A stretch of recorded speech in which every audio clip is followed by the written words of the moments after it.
Laurent Luyat, né le 4 août 1967 à Grenoble, ville au pied des majestueuses Alpes, est l'un des journalistes sportifs les plus appréciés des Français.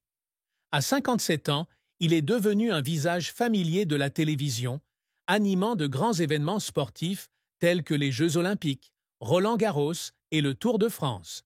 Sa vie est l'histoire d'un homme qui a grandi dans une famille passionnée de sport, où son père était le dirigeant du club de football Grenoble Foot 38, qui l'a inspiré dès son enfance. Des petites rues de Grenoble, où il jouait au football avec ses amis, aux studios lumineux de Paris, le parcours de Luyat est un témoignage de persévérance et de passion sans fin. Il a fréquenté le lycée des Eaux Claires, où il a étudié les sciences, mais son cœur a toujours été dans le sport et les médias. Après avoir obtenu son diplôme, il quitte sa ville natale pour la capitale, où son rêve de devenir journaliste commence à prendre forme. Avec son style d'animation naturel, sa voix chaleureuse et sa capacité à se connecter avec le public, Luyat a conquis le cœur de millions de téléspectateurs au cours de plus de 3 décennies de dévouement. Sa personnalité douce et son dévouement l'ont non seulement aidé à réussir dans sa profession, mais ont également fait de lui un symbole d'amour pour la profession et de sincérité. La carrière de Laurent Luyat a été un long et inspirant parcours qui a débuté à ses débuts à Grenoble, où il a travaillé comme pigiste pour un journal local. Ses premiers articles, bien que courts sur les matchs de football, témoignaient d'une grande minutie et d'une passion pour le sport. Il rejoint ensuite Radio France, où il commente les matchs du Grenoble Foot 38 sur France Bleu Isère. Au fil des 3 années, sa voix est devenue un son familier pour les Grenoblois, offrant un sentiment de proximité comme celui d'un conteur. Ses émissions de radio n'étaient pas seulement un travail, mais aussi un lieu où il mettait en pratique ses compétences en communication émotionnelle qui devinrent plus tard une signature dans sa carrière.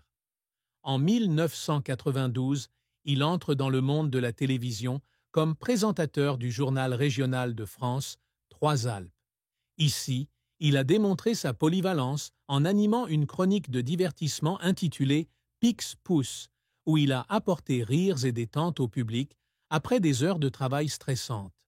Son adaptabilité et son naturel devant la caméra lui ont permis de se faire remarquer, lui ouvrant ainsi les portes de plus grandes opportunités. L'année 2000 marque un tournant dans la carrière de Luyat lorsqu'il rejoint le service des sports de France Télévisions.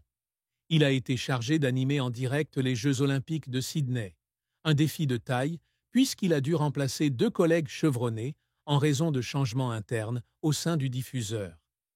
Avec confiance et une connaissance approfondie du sport, lui et un autre collègue ont créé une forte impression, rendant le public incapable d'oublier l'image d'un journaliste jeune mais enthousiaste. Depuis, il est le commentateur principal d'une série d'événements sportifs majeurs, des Jeux Olympiques à Roland-Garros, en passant par le Tour de France. Chaque événement est pour lui l'occasion d'apporter au public non seulement des informations, mais aussi des émotions, de la joie de la victoire à la tristesse de la défaite. L'émission Village Départ, notamment, diffusée de 2005 à 2016 pendant le Tour de France, est devenue un incontournable de l'été français. Plus qu'un simple spectacle sportif, Village Départ est un festival avec des invités célèbres, des performances musicales et des histoires inspirantes. Luyat, avec son sourire éclatant et son style d'animation accessible, a fait de l'émission un lieu de rencontre privilégié pour le public, où ils regardent non seulement le cyclisme, mais ressentent également l'esprit de solidarité et la joie de vivre. Outre la télévision, Luyat s'est également illustré à la radio en animant des émissions de football sur Europe, de 2001 à 2008. Ces émissions lui ont permis de partager sa connaissance approfondie du football, tout en suscitant des débats animés avec ses collègues et son public. Il n'a pas non plus eu peur de s'essayer à de nouvelles choses, en jouant dans une comédie en 2008 ou en sortant un single comique intitulé No Sport, No Stress en 2010. Ces projets, bien que n'étant pas au centre de sa carrière, ont montré sa polyvalence et sa créativité incessante. En 2010, il a reçu le prix du meilleur commentateur sportif décerné par la Sports Writers Association. Ce prix est non seulement une reconnaissance de son talent, mais aussi une affirmation de ses efforts inlassables pendant plus de 2 décennies dans la profession. Louillac est également l'auteur de nombreux ouvrages sur le sport, allant des récits du Tour de France aux moments mémorables de l'histoire du football.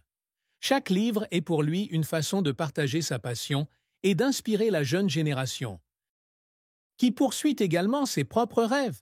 Cependant, le parcours professionnel de Louillac n'a pas toujours été rose.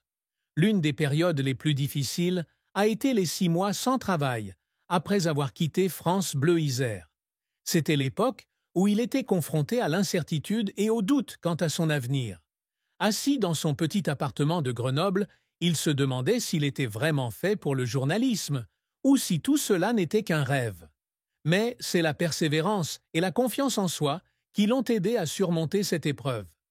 L'opportunité s'est présentée lorsqu'on lui a proposé un emploi dans une autre station de radio, et à partir de là, il a continué à progresser. Un autre défi est survenu en 2022, lorsqu'il a été confronté à un grave problème de santé. Une opération inattendue à l'épaule l'a contraint à abandonner le Tour de France avant la fin de la course. Pour quelqu'un qui participe à l'événement depuis plus de 15 ans, devoir partir à mi-chemin a été un choc énorme. Allongé sur son lit d'hôpital, il se sentait impuissant et tourmenté, comme s'il avait manqué une partie importante de sa vie. Bien que sa santé se soit rétablie plus tard, le souvenir de ces jours est resté une blessure mentale durable. Une autre déception de sa carrière fut de ne pas avoir été choisi pour être l'hôte officiel des Jeux olympiques de Paris de 2024, un événement qu'il espérait et préparait depuis de nombreuses années. Bien qu'il ait encore participé à un autre rôle, ne pas pouvoir occuper le poste qu'il souhaitait l'a déçu. Cependant, avec un esprit professionnel, il a continué à contribuer, apportant au public des moments mémorables. Ses échecs, bien que douloureux, ont forgé Louillac en une personne plus forte, toujours prête à se relever et à continuer son voyage. Laurent Louillac est un homme émotif et il n'a pas peur de le laisser transparaître à son public. Lors de la cérémonie de clôture des Jeux paralympiques de Paris 2024, il n'a pas pu retenir ses larmes en évoquant les athlètes handicapés qui ont surmonté toutes les limites pour réussir. Ce moment n'était pas seulement une partie du spectacle, mais aussi un témoignage de son cœur sensible, toujours sensible aux histoires de détermination et de volonté. Une autre fois, aux Jeux olympiques de Rio en 2016, il a été ému aux larmes en voyant un athlète français gagner après des années d'échecs. Il a un jour déclaré que ces moments ne sont pas seulement des victoires personnelles, mais aussi des symboles de persévérance, quelque chose qu'il essaie toujours de transmettre à travers son travail. Le prix du commentateur sportif de l'année 2010 a également été une occasion qui l'a fait pleurer. Debout sur scène, il pensait au chemin parcouru depuis les jours difficiles à Grenoble jusqu'au feu de la rampe, et des larmes coulaient en guise de remerciement pour tout ce qu'il avait traversé. La plus grande tristesse de la vie de Laurent Louillac a probablement été le moment où il a dû quitter le Tour de France 2022 pour des raisons de santé. Pour quelqu'un qui a considéré cet événement comme une partie indissociable de la vie, devoir partir à mi-chemin est une douleur indescriptible. Pendant les jours où il était allongé dans son lit d'hôpital, il n'arrêtait pas de penser au public, aux pistes de course ensoleillées et aux histoires qu'il n'avait pas eu le temps de raconter. Il a un jour partagé ce sentiment d'impuissance, comme si une partie de lui avait été abandonnée sur les routes du Tour de France. Bien que sa santé se soit rétablie et qu'il ait repris le travail, les souvenirs de cette époque le hantent encore chaque fois qu'il y pense. Une autre tristesse, plus profonde, est la solitude dans la vie personnelle. Bien qu'il apparaisse toujours avec un sourire éclatant à la télévision, Louillac a admis un jour qu'il se sentait vide sans sa propre famille avec qui partager ses joies et ses peines. En regardant ses amis proches, comme un collègue proche dont il est le parrain du fils, profiter du bonheur familial, il ne pouvait s'empêcher de se demander s'il avait manqué quelque chose d'important dans la vie. En matière d'amour et de mariage, Laurent Louillac est une personne réservée, partageant rarement sa vie personnelle. Il a déclaré qu'il aimait la liberté et que ses relations étaient généralement de courte durée. Ne pas se marier et avoir d'enfants était un choix personnel qu'il envisageait, mais il se demandait souvent s'il manquait une partie significative de la vie.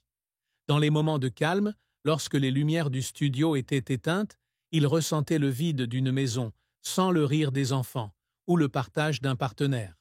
Bien qu'il y ait eu des rumeurs sur ses relations avec certains collègues de l'industrie, il a toujours nié et gardé ses distances avec les rumeurs. Sa plus grande tristesse en amour est probablement de ne pas trouver une personne vraiment adaptée, quelqu'un qui puisse le comprendre et l'accompagner dans les hauts et les bas de Leigh.